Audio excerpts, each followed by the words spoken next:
Hello, everyone. Welcome to another episode of Confidence is Overrated. Lately, I have been thinking a lot about the person we become when we grow older, right? Depends the person we start becoming as the years pass. And I don't know about you, but do you ever notice this, like when you see elderly people, older people, and you see these cute elderly people who are always happy and laughing and joking around and dancing? And they look so joyful, right? At that stage of their life, they look so free. And on the opposite, you also see these elderly people who are always angry and who are always like serious or mad. Like they look like they're angry, they look mad, they're always frowning, and they're always talking about to be before the, things used to be better before. This generation is not good. These young people nowadays, they're always complaining about how things are now. I think when I look at this, I always think I don't want to grow older and become cynical or become hardened by life. I don't want to be this person who is always fighting, and looking for what is wrong, looking at everything that is bad with you. I want to grow older and hopefully become more loving, become more fun, more in love with life, more connected to everything that is around me. Um, that's why when I see this, I think about the person I want to become as I grow older. I always think, what can you do? What are the things that you can do so you are not always fighting and complaining and being in this state like you're a victim to your life, that everything always happens to you. But instead to believe, to go through life and to grow through life, thinking life is happening for me and by me, and everything is always leading me to somewhere I need to go. Everything is there to always teach me something, to give me something that I need, and to have that deep belief, that core belief, that trust in things, and to really enjoy the journey. So to be loving, to be kind. And that's why today's episode is about something that I think we don't value, we think is underrated, we don't talk about really, and it's about kindness. And yes, I know kindness can be very like, how do you think kindness going to transform my life?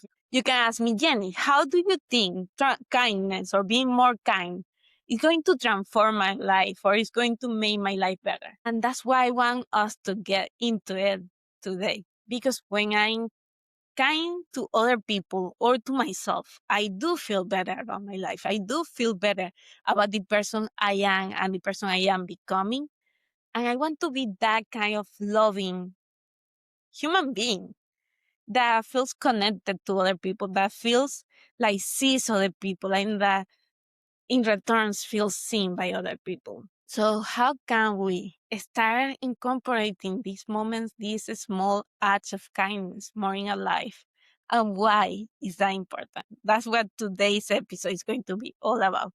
So I'm excited to share a little bit of the science and also a little bit of my own stories, a little bit of my own insights on how kindness in small ways, I think, change us, make us feel better, make us grow, make us feel more connected to everything that is around us. So let's get into it. When I talk about kindness, I don't mean to be kind or be nice or in a soft, naive way, because I know a lot of the times it feels like people are always coming at us and we are just, defending ourselves. But I want to talk about kindness, about how it's one of the smartest strategies you can use to improving your life, to improving your health, to improving your relationships, and to building a good, fulfilling life. Because the truth is that kindness is not a weakness.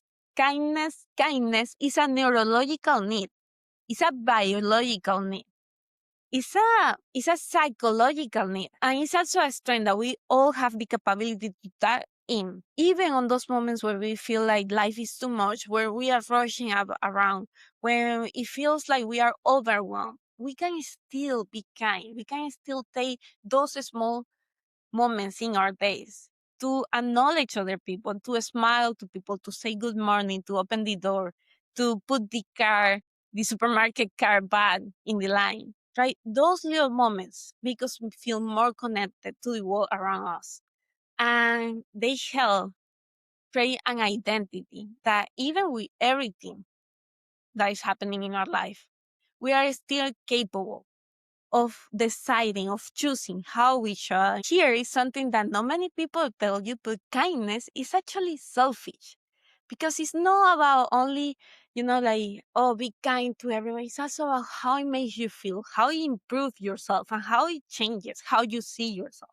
So I will give you this science. I will give you how you can actually use this and build this skill of being kind, of acknowledging people to build a better life. And before we go forward, I want to recognize this. The issue is that we live in a world where we reward hot taste, we reward being right, we reward outrage, conflict, and fighting, right? And that's what is always in the news. We reward winning arguments, the person who wins over the other person. Social media especially train us to look for what is wrong, and we start looking at all the comments and how everyone is criticizing or judging or commenting. And it trains us to always have an opinion, usually negative, about the things that are happening around us. And if we are not careful, we don't even notice, but we translate this into every other area of our life.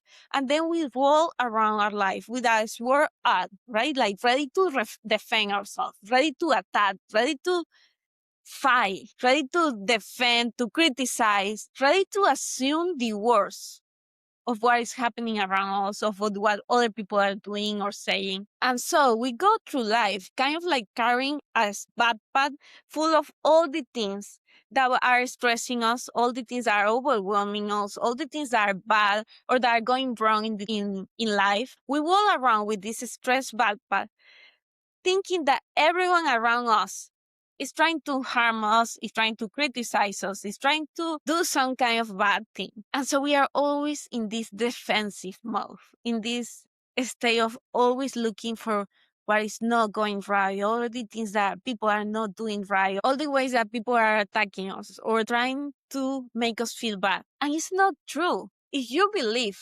that everyone is always trying to attack you, that's what you will always notice. That's what you always see. But when you trust that people in a human level, everyone wants to feel seen, everyone wants to feel loved, everyone just simply wants to connect. And we open ourselves to this and we say, I want to also connect. I want to also feel love and feel seen and feel understood and feel acknowledged by other people. We allow ourselves to also be more human, to be more compassionate, to give others and ourselves, because it's a two-way street, more grace in life. So here is the question that I have been asking myself lately, especially on those moments when I feel that I'm ready to fight, I'm ready to defend, I'm ready to criticize or to judge, or I'm ready to be in this defense mode. Where if I'm the one that I'm picking out this war? Where if I'm the one that is making things more difficult than they need to be? Where if I'm the one who is looking for the fight when the fight is not even there?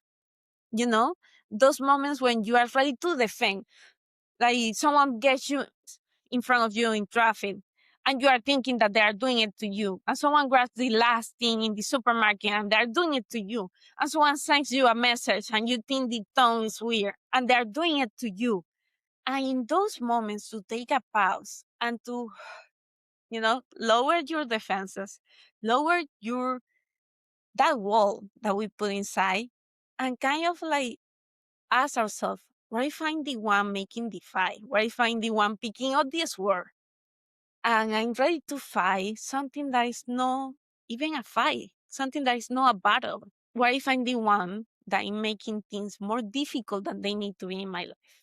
Because often we do assume the worst of people and assume that people always have ill intentions. So how can we start recognizing the moments that we are doing this and kind of like pausing ourselves, slowing ourselves down, and take a moment to notice if we are doing it, just to ask ourselves, could this be something that I'm creating, or is this something that is really happening? And this is why I think kindness is so underrated and it's something we don't talk about enough, because kindness is usually the way that we can allow ourselves to create a little bit more space and put this word down, take up the stress backpack, and maybe notice, okay, we're just two persons, maybe with different opinions, maybe with different schedules, maybe trying to accomplish different things, but we are both in a human level trying to connect, trying to feel seen, to be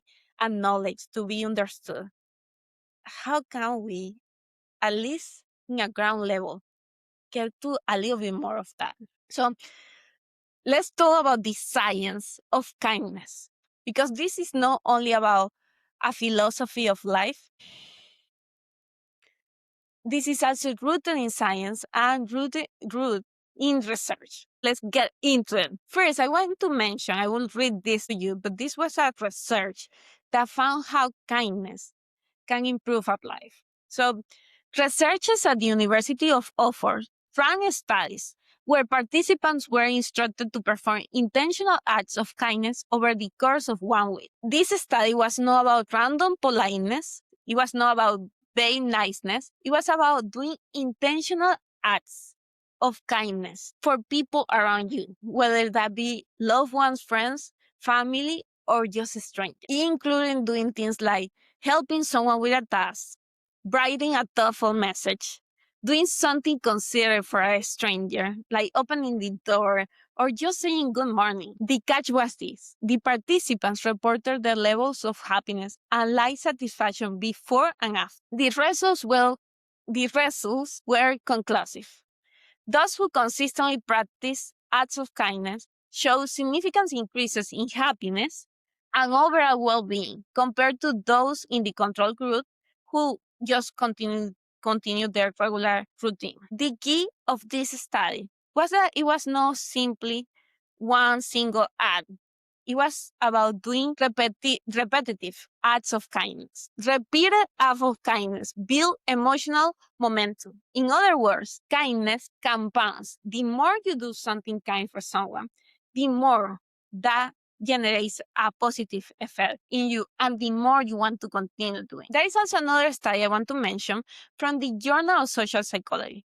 In this study, in 2016, researchers divided the participants into three groups for 10 days. Group number 1 performed daily acts of kindness.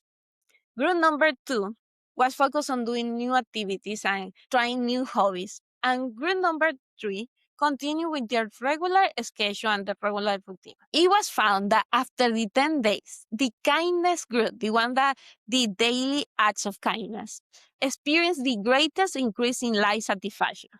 They also reported that they have stronger feelings of social connection and they felt less depressed. So any symptoms of sadness, of depression decreased compared to the other two groups. So I want you to think about this. The research continually shows that kindness doesn't just change the person who is receiving it, it also changes the person who is giving it. It increases your life satisfaction and it showed the greatest increase in well-being and life fulfillment. The reason for this is simple. It's not because you accomplish something huge or because you do a big thing or accomplish a big goal, but it's because it changes how you see yourself. It changes your identity.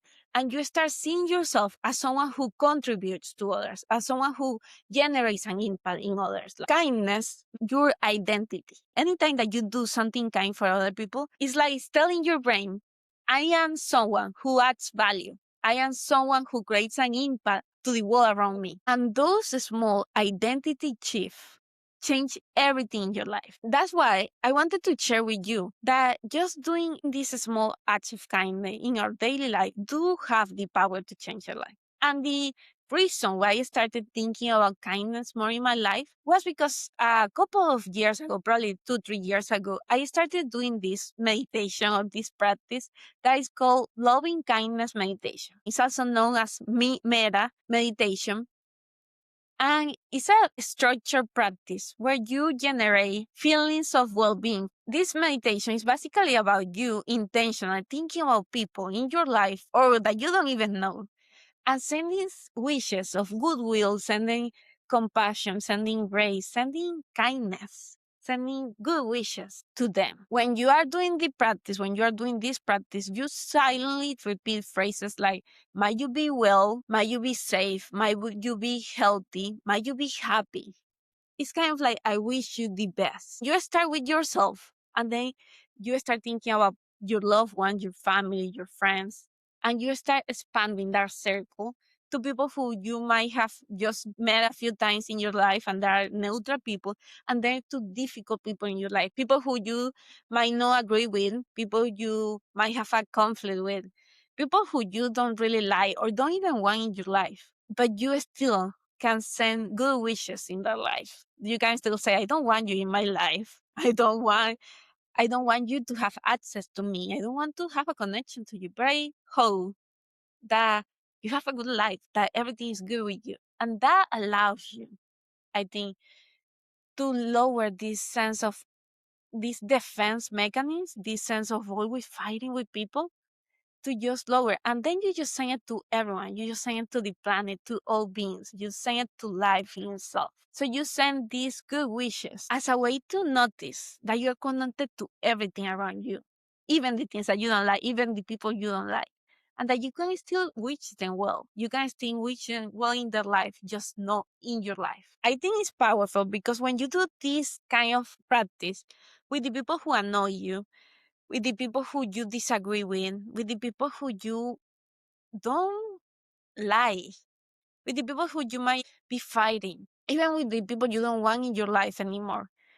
You acknowledge that you have the power to be loving, to be kind, even when you don't want someone in your life. And this doesn't mean that those persons get to have access to you or to your life. It does not mean that you have to remove your boundaries or that you need to give access to these people to your life or to you. It just means that you refuse to let resentment and to always be angry and fighting be a part of you, be a part of your life, be a part of your nervous system, and you allow yourself to be this loving kind person no matter what the situation, no matter who the people is. And there is a very interesting research from the University of North Carolina, Chapel Hill, led by the psychologist Barbara Fredrickson, that found that participants who practice this loving kindness meditation, even if just for a few minutes in their day, experience increased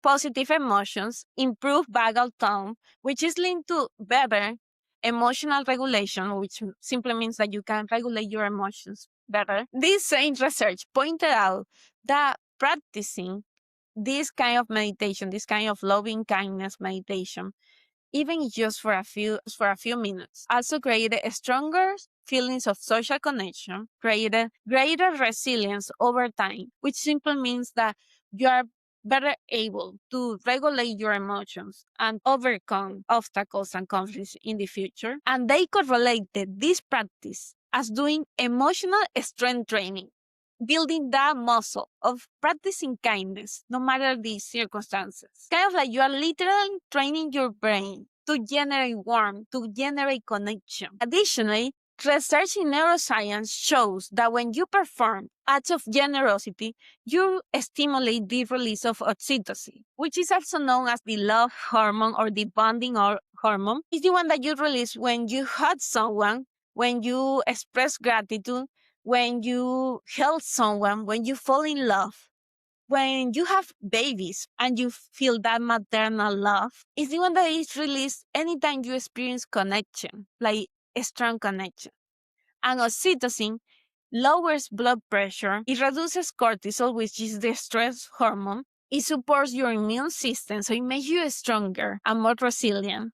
And it enhances trust and bonding with other people. It enhances connection. That's why kindness is not only moral and it's not only a philosophy, it's also a biological need that we all have. So when I say before that kindness is actually selfish, I mean it. It improves your body, it improves your physical health, and it improves how you feel in your daily life. Kindness regulates your nervous system and it protects your heart, literally. And it's funny because we often don't think as connection and trust and bonding as a priority in our life or a priority to creating a life that we love, right?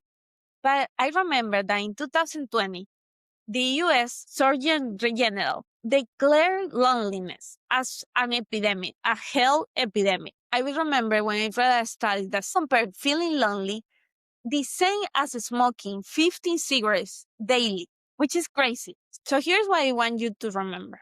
Micro connections matter. A smile, connecting with someone, like making eye contact with someone, using someone's name, simply saying good morning. Those little things matter.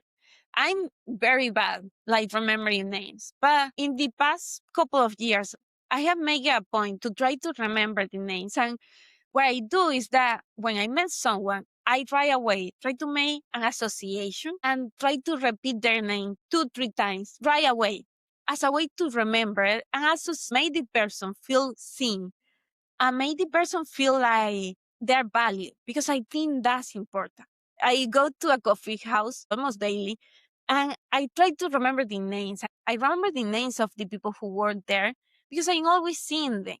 And I think those little connections change our life. I remember Mitch, right? Which is, he's always there. He's the manager of the coffee house. And then Eric, which he's always there in the cash register. Or Amanda, who I just met last week and she's new in the coffee house. And I told her, oh, I have seen you several times here. What is your name? And she said, oh, I'm Amanda and you, Jenny. And then right away she said, where are you from? No, I'm from Venezuela. That's why my accent. She said, oh, I'm from Brazil. I was like, oh, I don't hear your accent. She said, yes, because I can hear when I was very young. But those small moments of connection, they matter because you already in less than 1 minute, you already know where someone is from, what is their background, little things. I always try to compliment people when I think something good about them because the things that often we think good things about people, something that we like about other people, and we don't say it out loud because we think it would be weird. Right. And I remember with Amanda, I told her, oh, your eyes, she had very clear, like crystal blue eyes. And I told her, oh, your eyes are beautiful. And she said, oh, thank you. But you can see how that changes someone's day. And it made me feel better too, to be able to share it because I thought about it. I was able to say it to her.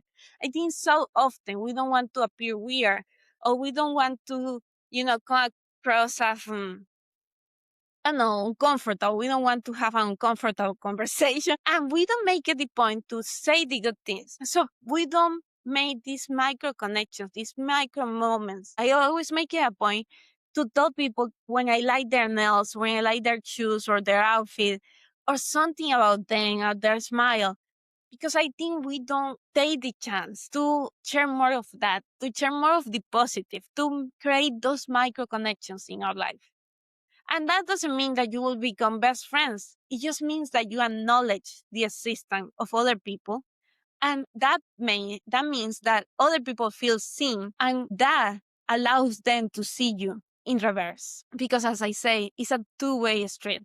For you to be seen, you also have to see other people. So those small interactions, day to day, increases the feelings of belonging that we have in our life.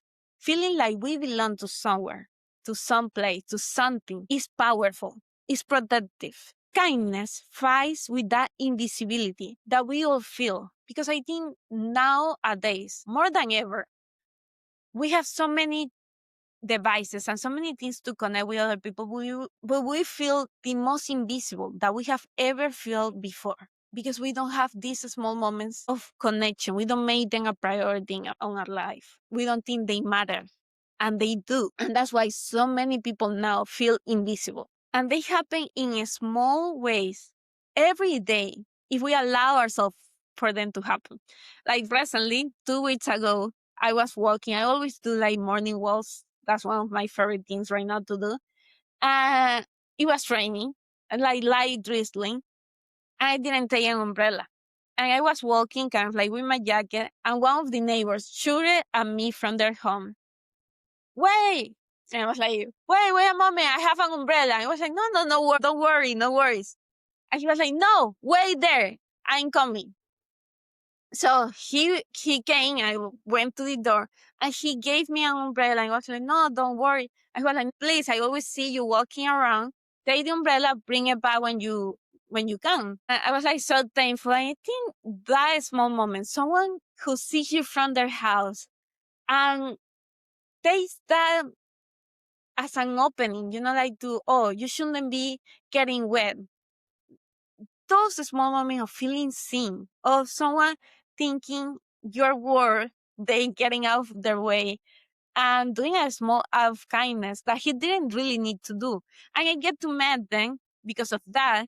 I asked, oh, thank you. I'm so sorry about this. And he, no, don't worry. And then we introduced ourselves. And he said, oh, it's called, the wife was going out at that moment from the house. This is King. And we met each other. And the next day I went back to my morning walk. I went back and I returned the umbrella and I put a little note. Thank you, Escala and King. This is Jenny. I'm in this house in case you need anything. And I left a chocolate bar just as a thank you gift. And I think those little things are the ones that create that connection and makes our life better, even when we don't notice it. Look, just a little moment, like less than 5 minutes of introducing yourself, of making a small act of kindness, of you returning it back, me trying to return it back with a thank you note and with a bar of chocolate.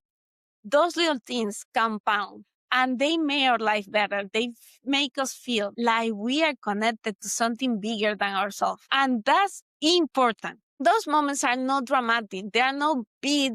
They're simple little moments that make us feel connected to everything that is around us, that make us feel connected to something bigger than us. It reminds us, those little moments remind us that we are not alone and that we don't want to be alone either. Another example I noticed recently is that I love taking bike rides. Me and my boyfriend usually take long bike rides on the weekends that we can, like that we have the time to do.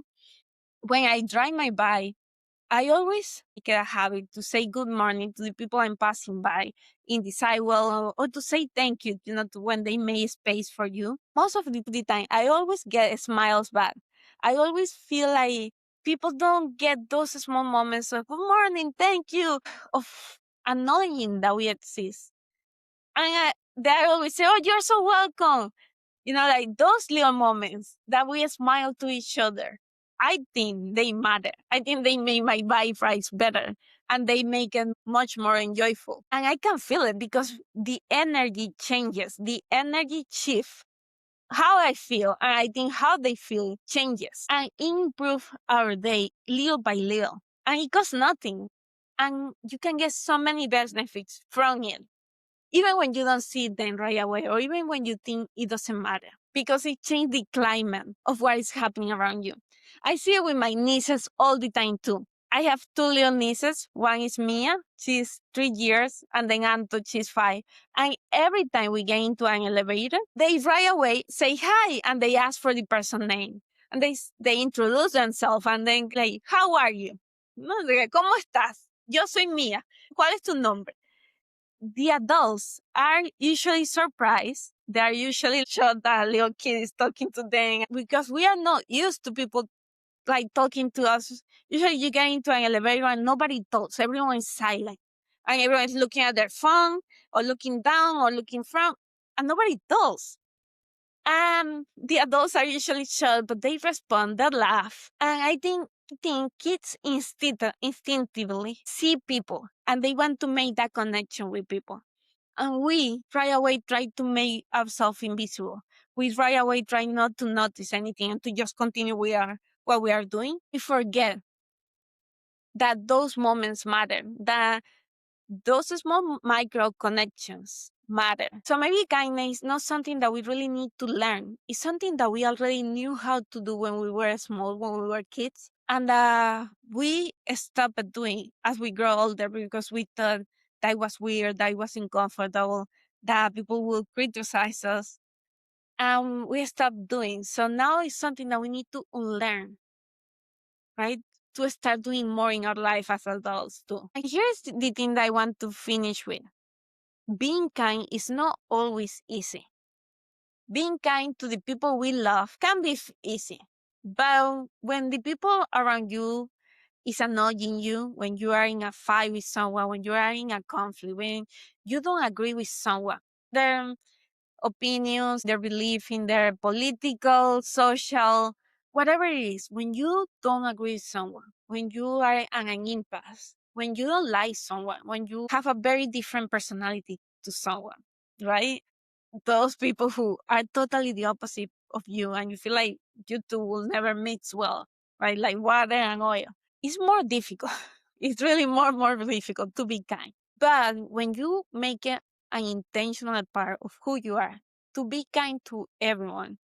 And yes, it will vary. It will look different from people to people. When you make an intentional part of who you are, that's emotional maturity, really. Because again, kindness is not about access. It's not about not having any kind of boundaries or letting everyone walk over you. You can still have boundaries. You can still not allow someone to have a space in your mind or in your life. And you can still wish them well. You can still choose distance, but still choose peace. Like to not always look for the fight, to not always be creating the drama or the conflict, and to be the kindness that you can be to that person, even when they're being difficult, even when you don't think they're right. Because the truth is, resentment, being resentful, being bitter, being angry all the time, hurt the house more than it hurts the recipient, more than it hurts the person that you are sending it to. So kindness is not really about other people. Kindness is about you. It's about who you are becoming. It's about the kind of person that you want to be in this life and how you want to show up. So a reflection that we can all make, and that is something that sometimes I try to remind myself when I'm caught up in being angry or being bitter or being resentful, for whatever reason, is when I'm 60, when I'm 80, who do I want to be? Do I want to be a resentful person, an angry person, and someone who is always complaining, or he is always, yeah, angry, who is someone that is hardened by life? Or do I want to be a warm person? Do I want to enjoy my life and to be laughing and to not have all these things holding me down, really? All these, feelings of sadness and anger and resentment and bitterness. And, those things that we accumulate through life. And instead of letting go, instead of releasing along the way, we take with us, we put them in the backpack, and we take them with us in life. Like we need to always be stressed and always be fighting and always be complaining. Always thinking that people are doing things because they want to hurt us. All this hardness, all the bad things that we are taking with us, and we take it with us through life, and we put more stuff and more stuff, and at one point we are just so weighted down by it, and we don't allow ourselves to release it. To okay, I feel anger, I feel resentment, I feel hurt, I feel grief, I feel pain, but I feel them in the moment, and I learn to release them along my journey, because I don't want to take these things with me as I grow older. I want to start releasing it. The grief, the hurt, the pain, the anger, the resentment, the criticizing, the judgment, all these little things that we experience, we live through them. But we don't need to carry with us through life. We can leave them along the way. So a question is, how do you want to be when you are 60? How do you want to be? Who do you want to be when you are 80 or 90? When you are at the end of your life? Do you want to be hardened by life, or do you want to be warm and joyful and grateful for life? You want to be constantly on the defensive, or do you want to be grounded, feel at peace with your life, with yourself, with how you should? I told you this because I truly believe that kindness is a practice, it's a skill that we can develop. And it will not always feel easy, especially with those people who are difficult, right? Those people who always want to fight and they want to push our buttons, or they push our buttons. But those are the people who allow us to practice it even more. And it can be simply silence. Maybe the kindest thing that you can do for someone is to simply be silent, to simply not allow them in in your life, or to simply not interact, not engage in the fight that they want you to engage in. To simply see that they want to fight and say, I don't want to fight. And you just go another way. And maybe that's the only kindness that you can show to those kind of people. But still, how can I be the kindest I can be in this situation, in this place, in this life that I have with these people that I encounter the only way, whether I feel like it in the moment or not. If that's a goal of you, to be more loving, to be more open, to be more at peace, more warm, more joyful. So I really love this quote by James Clear that every action is a vote for the kind of person that we want to become. I think this applies to this too. This applies to kindness too. Every interaction that we have is a vote for the kind of woman, for the kind of man, for the kind of person that you're becoming. So, what kind of interactions, what kind of actions you want to vote for? That's a question that we really need to think about. Maybe the answer is different for you than for myself, but I do believe that connection, being more open and lowering our defenses, taking off the stress backpack, lowering this word is a simple way in which we can improve our life. Notice I say simple, not always easy to do, but it's a simple way that we can daily start doing more of these small acts, smiling to someone, making eye contact, saying thank you, opening the door, not exploding, taking a deep breath and not exploding when we want to shout or screen our emotions. Those small acts of kindness do shape and do change who you are becoming. I want to close with this. In a world where so many people feel unseen, where so many people feel disconnected from others, from life, from what they are doing day to day, kindness is radical. Performing kindness, random acts of kindness, small acts of kindness is radical. So I want you to see it as this. It might be a strength, it might be the smartest strategy to improve your life and to improve your connection to life. It's intelligence. And it might be the most powerful way to change the person you are becoming, to change the woman, to change the man, to change who you are becoming. So here is a journal prompt for you. Ask yourself, what if life is always working out for me? How will you show up differently if you truly believe that that was true? Being warm, being compassionate, be grateful with yourself and with others is a strength. Kindness compounds in big ways in your life. I want to leave you with this. The way that you treat others is a rehearsal for the way you start treating yourself. So how do you want to start treating yourself? Start there. As always, it's an honor to have you here. Thank you for listening or watching to something that have the power to improve your life and share with someone who might need this reminder. See you next week in the next episode. Bye-bye.